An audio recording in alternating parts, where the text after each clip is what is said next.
Централните банки игнорират среброто, но Русия прави исторически ход.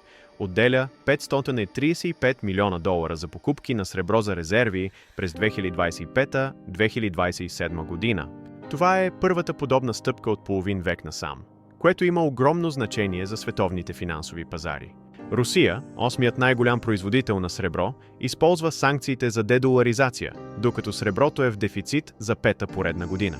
Индустриалното търсене достига 680 милиона унции през 2024 година, поглъщайки сребро за соларни панели, електромобили, 5G и изкуствен интелект. Добивът на сребро стагнира, а запасите са на минимални нива, докато съотношението злато към сребро е 80 към 1 спрямо историческото 40 към 1. Експерти прогнозират експлозивен растеж, като цената на среброто може да достигне $45 за тройунция, което е 43% увеличение. Русия дава ясен сигнал. Прозорецът за инвестиции в сребро се затваря бързо.